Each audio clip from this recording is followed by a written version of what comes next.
Okay, so now I'm gonna be ranking slash reviewing, Toy Story because the reason why I put the slash reviewing is because there's only three of them.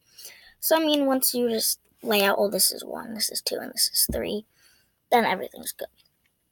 And then you kind of just say why and kind of give my thoughts.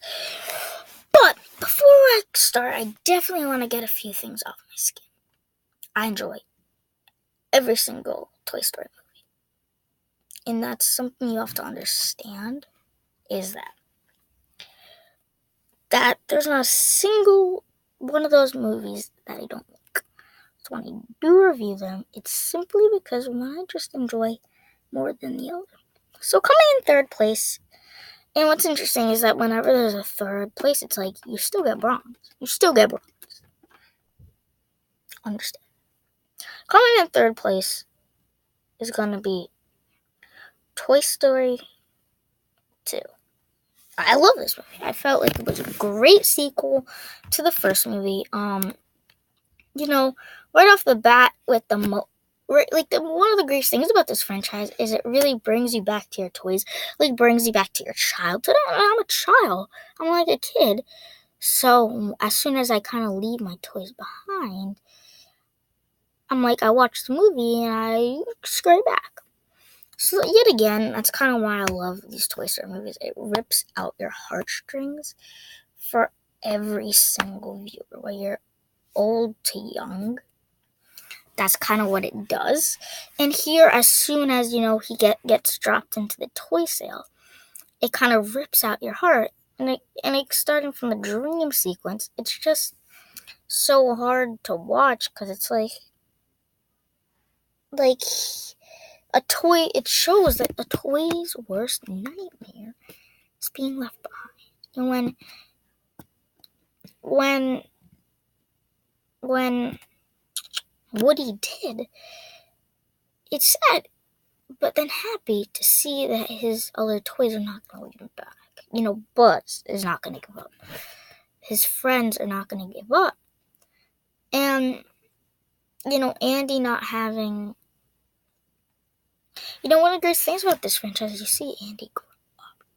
You see him from a little boy, or to an older boy, to a college, to a teenager who's about to leave to college.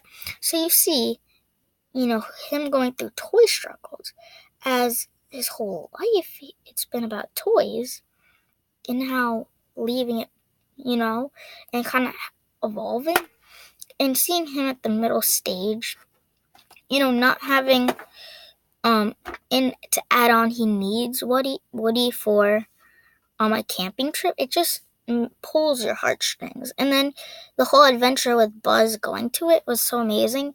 It kind of setting up Jessie with, oh my god, her backstory. So these toys have been through a lot, I think. And it's so hard because you'll get left behind and it's like, oh, it's like,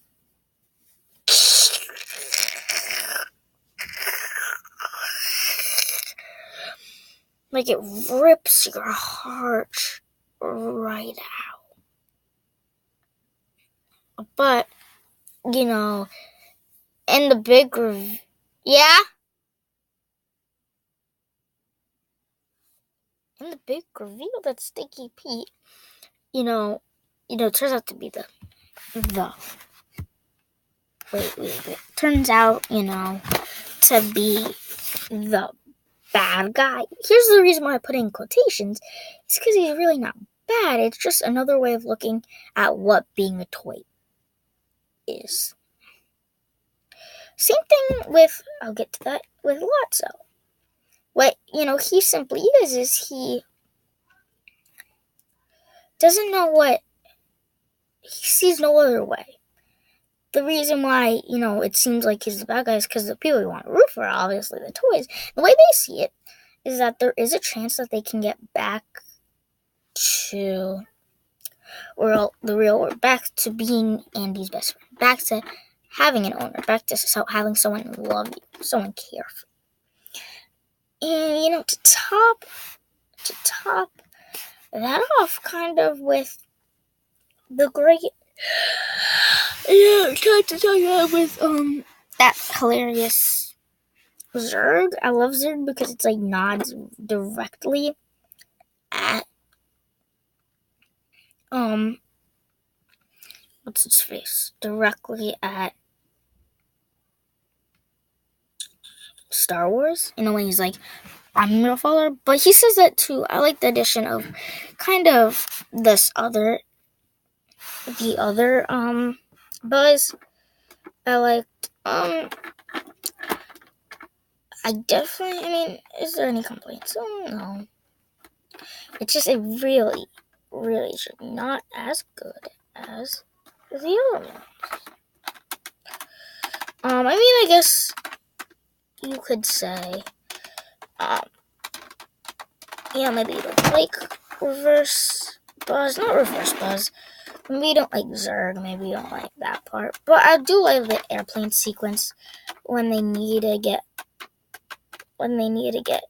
like Jesse off the plane.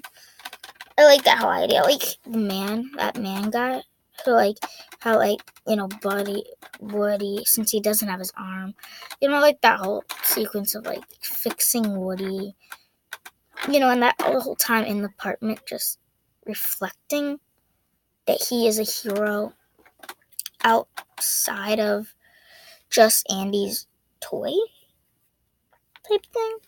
It's some things you still have to get to enjoy is really packed. Coming in number 2 is gonna be Toy Story. Again, huge classic, hugely good, hugely wide received, and so good. So amazing. And introducing these toys and introducing a concept of being replaced, what that feels like. The idea of being a child number 1 to number 2 toy, and getting that seen through a whole movie, and then coming back to that they would never enjoy each other, that their toys are almost jealous of each other, and to the realization of, because you got a toy who doesn't realize he's a toy. And seeing that realization on Buzz really pulls your emotions. And to see them get to Sully's house, who is the main, kind of antagonist. And seeing kind of how he tortures toys, you almost get to, it shows Woody appreciating that he might not be Andy's number 1, but he doesn't mind that. And that how he has to put their differences aside and work with Buzz is kind of such a powerful moment, and works. And that end sequence when he has to get back home to make sure that they get there is so impactful, so emotional, because payoffs in the front when he says he's not flying, he's falling in style. He's not flying, and then when it comes in the end, when he's like, "You're flying, Buzz," and he's like, "No, I'm falling in style," and I'm like, wow, like that was a major payoff. So many things that set up, so many ways, so many montages, and then seeing Andy it never been so emotional, seeing a bedroom's look change from cowboy to space alien. Like, I've never seen, because it never really occurred to me that when I change bed, when I put posters up, when I, get a new obsession, how the things that I leave in my old obsession feel, and that's really pulls out of your heartstrings. And seeing Buzz and Woody work together just makes it so much better. Seeing they do care for each other. They are a best of friends. And then seeing the end, when he sees the new toys, it really, really is emotional. Okay, I gotta